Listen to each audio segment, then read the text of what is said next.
លោកហ៊ុនសែនប្រកាសមិនចាប់ពលរដ្ឋខ្មែរឲ្យទៅបរទេសនិងគំរាមចាប់អ្នកធៀបលោកទៅនឹងលោកដូចតែទេលោកហ៊ុនសែនគំរាមចាប់ជនណាដែលប្រៀបធៀបរូបលោកជាមួយនឹងមេដឹកនាំដែលត្រូវបានចាប់ខ្លួនឬ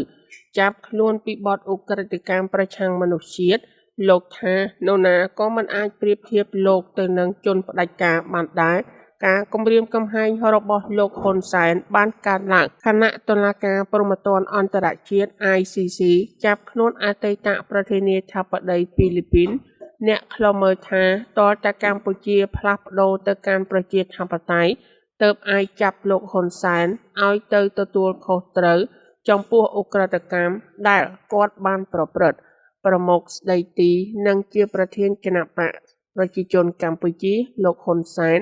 បានប្រកាសដាច់ណាត់នៅអង្គារថ្ងៃទី14ខែមិនិនាថាកម្ពុជាមិនចាប់បញ្ជូនពលរដ្ឋខ្មែរឲ្យទៅប្រទេសដទៃទេលោកអះអាងថារដ្ឋធម្មនុញ្ញកម្ពុជាមិនតម្រូវឲ្យធ្វើដូច្នេះខណៈលោកប្រមានប្រើកណ្ដាប់ដៃក្តៅមិនលើកលែងឲ្យអ្នកណាដែលប្រៀបធៀបលោកទៅនឹងក្របីនិងអតីតប្រធានាធិបតីហ្វីលីពីនលោកដូចតែទេលោកហ៊ុនសែនថានាយករដ្ឋមន្ត្រីកូនគឺលោកហ៊ុនម៉ាណែតនឹងបន្តវេននៃគណៈបកប្រជាជនកម្ពុជា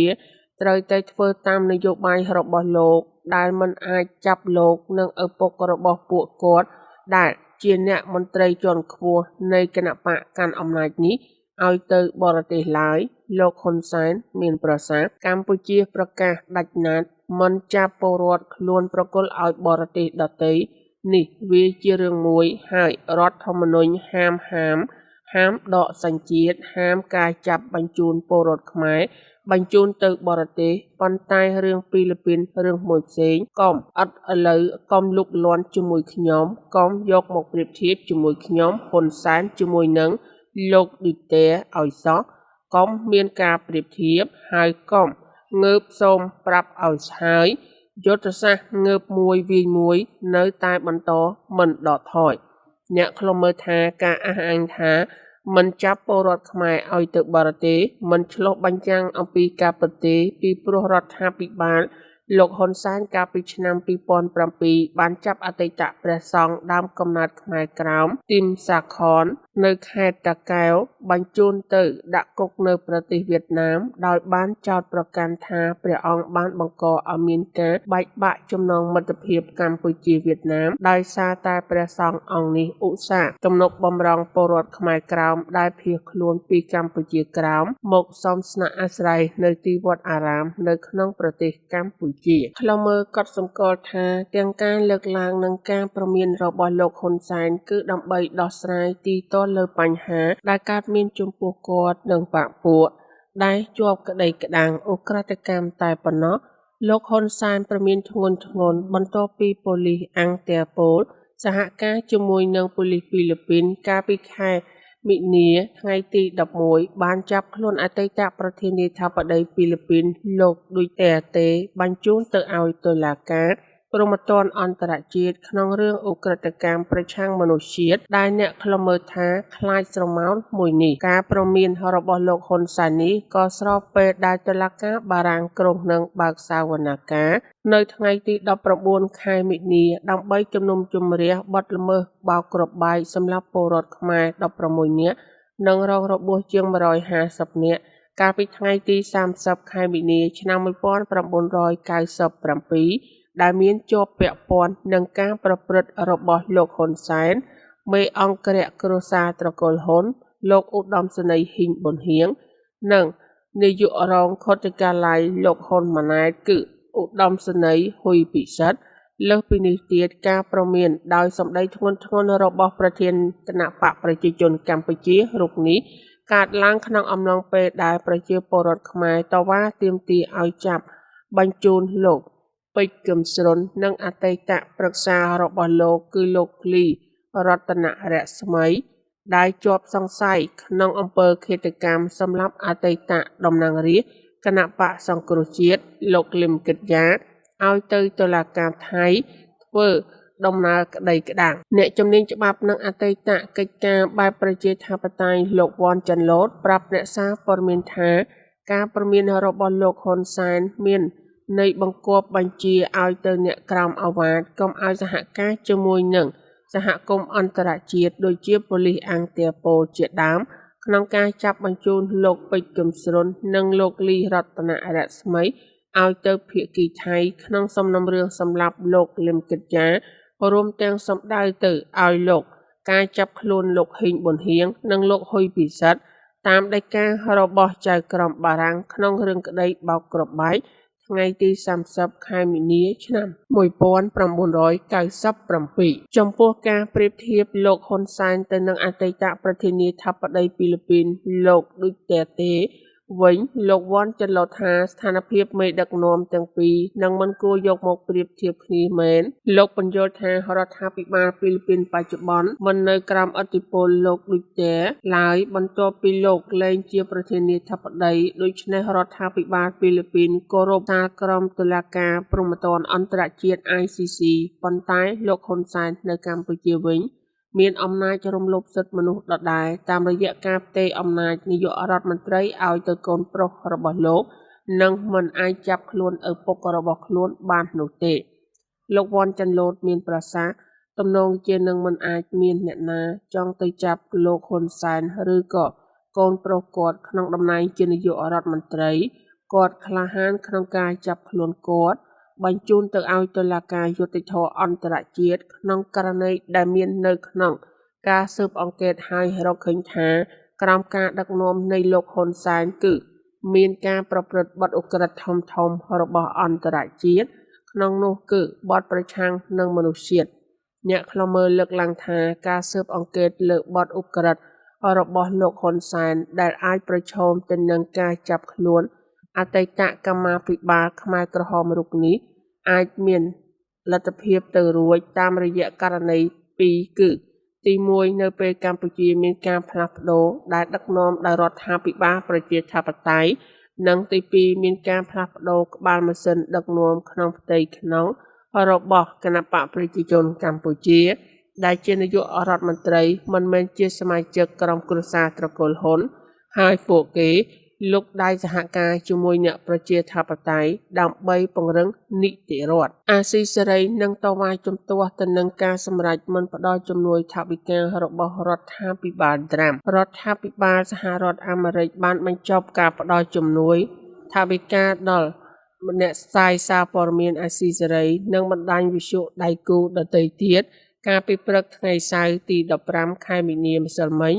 បើយោងតាមសេចក្តីជូនដំណឹងអំពីការបិទបញ្ចប់កិច្ចព្រមព្រៀងផ្ដល់ជំនួយថវិកាសហព័ន្ធចេញផ្សាយនៅទីស្នាក់ការសហរដ្ឋអាមេរិកសម្រាប់ប្រព័ន្ធផ្សព្វផ្សាយសកលដែលជាស្ថាប័នមេដឹកនាំគ្រប់គ្រងដោយអង្គភាពផ្សព្វផ្សាយព័ត៌មានទាំង6របស់សហរដ្ឋអាមេរិកក្នុងនោះរួមមានទាំង RFAC វិទ្យុអាស៊ីសេរីផងតាមរយៈកិច្ចព្រមព្រៀងនៃវិទ្យុអាស៊ីសេរីអាចប្រព្រឹត្តការផ្សព្វផ្សាយព័ត៌មានរបស់ខ្លួនទៅបានកាន់តំបន់អាស៊ីនិងសកលលោកឆ្លើយតបទៅនឹងការសម្រេចនេះនាយិកាវិទ្យុអាស៊ីសេរីអ្នកស្រីយេហ្វ្រាងថ្លែងថាស្ថាប័នវិទ្យុអាស៊ីសេរីនឹងតវ៉ាជំទាស់ទៅសេចក្តីសម្រេចនេះអ្នកស្រីគូសបញ្ជាក់ថាការបញ្ចប់ការផ្ដល់ជំនួយរបស់រដ្ឋាភិបាលសហព័ន្ធដល់វិទ្យុអាស៊ីសេរីគឺជារង្វាន់ដ៏មេដឹកនាំព្រៃផ្សៃនិងជាជនផ្ដាច់ការទាំងឡាយរួមទាំងគណបកកុម្មុយនីសចិនផងដែលពួកគេមិនចង់បានអ្វីទាំងអស់ក្រៅតែពីឥទ្ធិពលរបស់ពួកគេមិនត្រូវការត្រួតពិនិត្យទៅលើលម្អិតព័ត៌មានអ្នកស្រីសង្កត់ធ្ងន់ថាជុអាស៊ីសេរីបានក្លាយជាមូលដ្ឋានគ្រឹះដ៏សំខាន់ក្នុងការជួយដល់ក្រុមអ្នកធ្វើគោលនយោបាយសហរដ្ឋអាមេរិកឲ្យយល់ដឹងអំពីការពិតនៃអ្វីដែលកំពុងតែកើតមានឡើងនៅក្នុងប្រទេសចិននិងប្រទេសដទៃទៀតក្នុងតំបន់អាស៊ីដែលមានការរដ្ឋបတ်ដោយនាំនៅដំណាភាពនិងគណនេយ្យភាពដល់កន្លែងដែលគ្មាន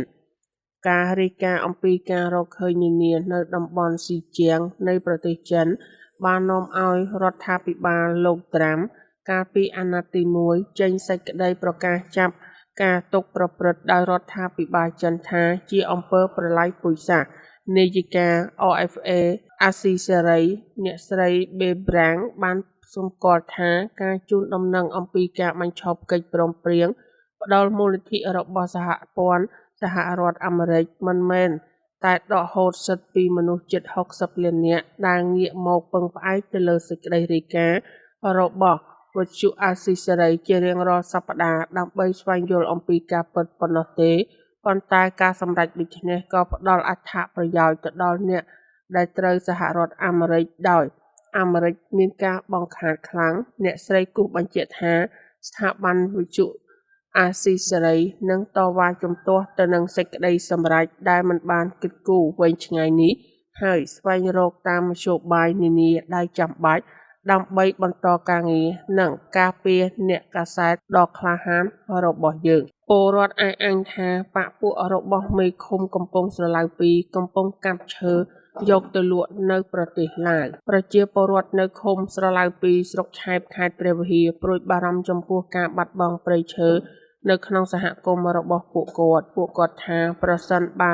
អាជ្ញាធរមូលដ្ឋាននិងមន្ត្រីសង្កាត់រដ្ឋបាលខណ្ឌនៅទីនោះមិនបង្ក្រាបនិងទប់ស្កាត់ការលួចកាប់ឈើខុសច្បាប់ទៅលក់នៅឯប្រទេសឡាវទេគឺព្រៃឈើក្នុងដែនសហគមន៍នឹងរងការវិនាសអ្នកខ្លុំមើលប្រធានអំពាវនាវឲ្យអាជ្ញាធរខេត្តព្រះវិហារនិងក្រសួងមហាផ្ទៃបើកការស៊ើបអង្កេតទៅលើការចោទប្រកាន់ថាមានមនុស្សមួយក្រុមដែលជាសាច់ញាតិរបស់មេឃុំកំពុងស្រឡៅពីនៅក្នុងស្រុកឆែបកំពុងតែលួចកាប់ឈើក្នុងព្រៃសហគមន៍ហើយដឹកជញ្ជូនតាមទូកយកទៅលក់នៅឯប្រទេសឡាវការបំពានច្បាប់ធ្ងន់ធ្ងរបើបណ្តែតបណ្តោយឲ្យសាច់ញាតិនិងកូនចៅកាប់ឈើអ្នកការពារប្រធាននិងសិទ្ធិមនុស្សលោកម៉ាចិត្រាមានប្រសាសន៍ថាប្រសិនបើមេឃុំកំពុងស្រឡៅពីនិងមេភូមិកំពង់ព្រះអិនបណ្តែតបណ្តោយឲ្យសាច់ញាតិនិងកូនចៅទៅកាប់ឈើយកទៅលក់ដូរបែបនេះគឺជារឿងរំលោភបំពានច្បាប់ធ្ងន់ធ្ងរលោកម៉ាចិត្រាថាមេឃុំហើយនិងមេភូមិទាំងអស់គួរតែដកខ្លួនចេញហើយសង្ឃឹមថានឹងមានការស៊ើបអង្កេតពីក្រសួងស្ថាប័នមហាផ្ទៃប្រសិនបើមានករណីនោះកើតឡើងមែនត្រូវតែចាត់វិធានការជាបន្ទាន់មានន័យថាអាចដាក់ទោសទណ្ឌទៅតាមនីតិវិធីច្បាប់ឲ្យបានតឹងរ៉ឹងការតាមបណ្តែតបណ្តោយឲ្យកូនចៅរបស់អាជ្ញាធរមូលដ្ឋានកាប់បំផ្លាញព្រៃឈើចង់មិនចង់ធ្វើឲ្យប្រជាពលរដ្ឋមិនសប្បាយចិត្តការអំពាវនាវរបស់អ្នកការពារបរិស្ថាននេះបន្ទាប់ពីប្រជាពលរដ្ឋមួយចំនួននៅក្នុងឃុំកំពង់ស្រឡៅពីស្រុកឆែបខេត្តព្រះវិហារជាប់ព្រំដែនកម្ពុជាឡាវអះអាងថាសាច់ញាតិនិងកូនចៅរបស់មេឃុំកំពង់ស្រឡៅពីកំពុងកាប់ឈើនៅក្នុងព្រៃសហគមន៍របស់ពួកគេហើយដឹកជញ្ជូនយកទៅលក់នៅប្រទេសឡាវមនុស្សមួយក្រុមតែងកាប់ឈើយកទៅលក់ឲ្យឡាវសមាជិកសហគមន៍ការពារព្រៃឈើព្រះអិនផ្កាយរះម្នាក់ដែលសូមមិនបញ្ចេញឈ្មោះដោយបារម្ភអំពីសុវត្ថិភាពបានអះអាងថាបច្ចុប្បន្នមនុស្សមួយក្រុមដែលជាប់សាច់ញាតិរបស់លោកមេឃុំកំពុងស្រឡៅពីតែងកាប់ឈើក្នុងព្រៃសហគមន៍ហើយដឹកឆ្លងទន្លេយកទៅលក់ឲ្យឡាវសមាជិកសហគមន៍ព្រះអិនផ្កាយរះថា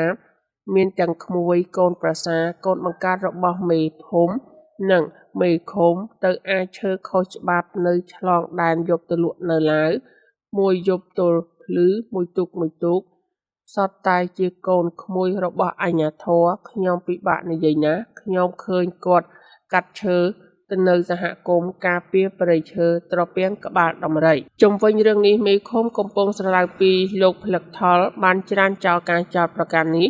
លោកថាកូននិងក្មួយរបស់លោកពិតជាបានទៅកាប់ឈើនៅក្នុងព្រៃសហគមន៍មែនក៏ប៉ុន្តែមិនមែនបានយកទៅលក់នៅប្រទេសឡាវទេលោកមេឃុំអះអាងថាក្មួយនិងកូនរបស់លោកដែលកាប់ឈើក្នុងព្រៃសហគមន៍នោះគឺបានសុំច្បាប់អនុញ្ញាតពីសហគមន៍ត្រឹមត្រូវហើយឈើដែលកាប់បានទាំងនោះគឺយកមកសាងសង់សាលារៀន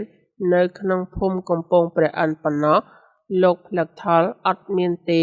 កូនខ្ញុំឯណាកាប់ឈើលក់បញ្ហានេះគឺខាងអាជ្ញាធរបានសុំច្បាប់ដើម្បីអាចឈើធ្វើសាលារៀននៅក្នុងភូមិកំពង់ព្រះអិនហើយសាលាកំពុងធ្វើថ្មីចំនួន2បន្ទប់ឥឡូវធ្វើចិត្តចប់ហើយឈប់អាចឈើហើយបើទោះបីជាយ៉ាងណាពលរដ្ឋនៅតែអះអាងថាសកម្មភាពកាប់ឈើរបស់កូននិងក្មួយមេឃុំកំពង់ស្រឡៅពី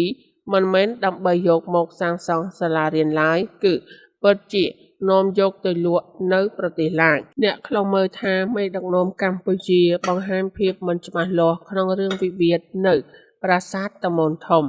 អ្នកខ្លុំមើលលើកឡើងថាមេដឹកនាំកម្ពុជាបានបង្ហាញពីគោលជំហរមិនច្បាស់លាស់នៅក្នុងការដោះស្រាយវិវាទនៅព្រំដែនក្នុងតំបន់ប្រាសាទតាមុនធំការថ្លែងបែបនេះធ្វើឡើងបន្ទាប់ពីលោកនាយករដ្ឋមន្ត្រីលោកហ៊ុនម៉ាណែតបានបង្ហាញគោលជំហរដោះស្រាយបញ្ហាព្រំដែនទាំងផ្លូវការទូតនិងផ្លូវយោធានិងបាននិយាយផ្ដាច់ផ្ដាល់ចាញ់ចាលឲ្យក្រុមអ្នកប្រឆាំងលើកទ័ពទៅធ្វើសង្គ្រាមនៅសមរភូមិជួរមុខមិនខុសពីរឿងវិវាទដែនសមុទ្រនៅក្នុងតំបន់អះអាងថាត្រួតស៊ីគ្នាលើបញ្ហាកោះគុជនោះឡើយក្នុងរឿងវិវាទនៅក្នុងប្រាសាទតាមុនធំនៅលើភ្នំដងរ៉ែកមេដឹកនាំកម្ពុជានៅតែប្រកាន់ជំហរចរចាទ្វេភាគីជាមួយថៃគណៈអ្នកខ្លុំមើលបារម្ភថាភាគីថៃប្រើប្រាស់វិធីត្រជាក់ដើម្បីកាត់បន្ថយភាពតានតឹងជាមួយកម្ពុជាដើម្បីទប់មិនឲ្យកម្ពុជាយកបញ្ហាវិវាទនេះប្តឹងទៅតុលាការអន្តរជាតិអតីតតំណាងរាស្ត្រគណៈបកសង្គ្រោះជាតិលោកអ៊ុំសំអាតប្រាប់អ្នកសារព័ត៌មានថាការលើកឡើងរបស់មេដឹកនាំកម្ពុជាជំវិញការដោះស្រាយវិវាទព្រំដែននៅប្រាសាទតាមុនធំមានភាពមិនច្បាស់លាស់និងមានលក្ខណៈជា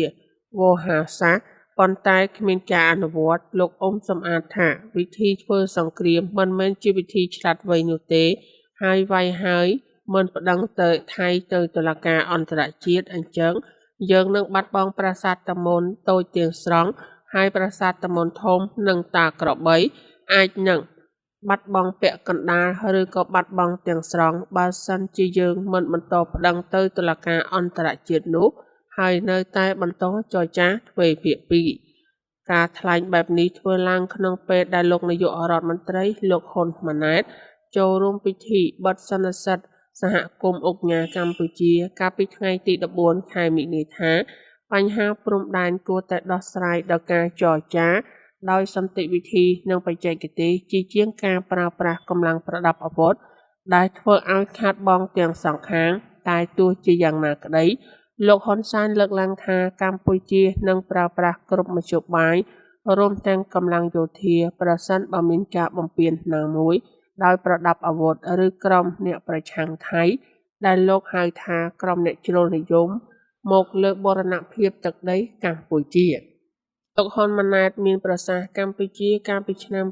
2008យើងអត់មានស្រែកលិហកទេប៉ុន្តែយើងអ្នកឯងអ្នកថៃចូលលុកលាន់ប្រើវិធីសាស្ត្រកងកម្លាំងប្រដាប់អាវុធអាចប្រើវិធីសាស្ត្រត្រៀមគ្រប់គ្រងមធ្យោបាយទាំងអស់ដើម្បីការពារបូរណភាពទឹកដីរបស់យើងរួមទាំងការប្រើប្រាស់កងកម្លាំងប្រដាប់អាវុធម្ដងទៀតអត់ខ្លាចទេខ្ញុំសូមបញ្ជាក់ប៉ុន្តែរដ្ឋាភិបាលមិនចង់ឲ្យមានការផ្ទុះសង្គ្រាមឡើងវិញព្រោះវាជាការលំបាកទោះជាបែបនេះក្តីកន្លងមកមេដឹកនាំថៃបានអះអាងថាតំបន់ប្រាសាទតាមុនធំគឺជាទឹកដីរបស់ថៃដែលមិនទាន់កំណត់ព្រំដែនក្រោយក្របឈរឡើងនេះមេដឹកនាំកម្ពុជាមិនបានធ្វើកំណត់ការទូតដើម្បីតវ៉ាជុំវិញការអះអាងរបស់ភាគីថៃឡើយផ្ទុយទៅវិញលោកហ៊ុនម៉ាណែតបានប្រកាសបែបឌឺដងទៅកាន់អ្នកប្រឆាំងដោយពុំបំពានអាវុធនិងផ្ដល់ក្របខ័ណ្ឌយោធាដល់ពួកគេហើយបញ្ជូនឲ្យទៅយាមនៅតាមព្រំដែនកម្ពុជាថៃរយៈពេល6ខែបន្ទាប់ពីលោកបានចោទក្រុមអ្នកប្រឆាំងថាមានបំណងបំផុសបំផុលឲ្យកម្ពុជានិងថៃផ្ទុះសង្គ្រាមនៅព្រំដែនដោយលើកយកបញ្ហាកោះគុជនិងប្រាសាទតាមុនធំមកធ្វើជាដើមហេតុជុំវិញរឿងនេះប្រធានក្រុមប្រឹក្សាឃ្លាំមើលកម្ពុជានៅប្រទេសណូវេលោកម៉ាណាតយល់ថាការលើកឡើងរបស់លោកហ៊ុនម៉ាណែតមានភាពមិនច្បាស់លាស់និងខ្វះគុណតម្លៃដោយការលើកឡើងរបស់លោកហាក់មានបំណងធ្វើប្រជាពិធនិងវិប្រហារអ្នករិះគន់ជាងការបង្ហាញពីគោលនយោបាយដែលមានភាពច្បាស់លាស់និងពិតប្រាកដលោកម៉ាណាតមានប្រសាសន៍អ្វីដែលលោកហ៊ុនម៉ាណែតនិងលោកហ៊ុនសែនលើកឡើងគឺកំពុងយកពិន្ទុទស្សនីយនិយមពីកម្ពុជាដែលគ្មានផលប្រយោជន៍អ្វីចំណេញសម្រាប់ការចរចាលើបូរណភាពទឹកដីទេគ្រាន់តែស្អំចិត្តប្រជាពលរដ្ឋឲ្យស្ងប់ស្ងាត់តែប៉ុណ្ណោះស្ងាត់ក៏បន្តការចរចាទ្វេភាគី រួចសម្រេចចិត្តបោះបង់ចោលនៅកោះកូចនិងសម្រេចចិត្តឲ្យទៅថៃនឹង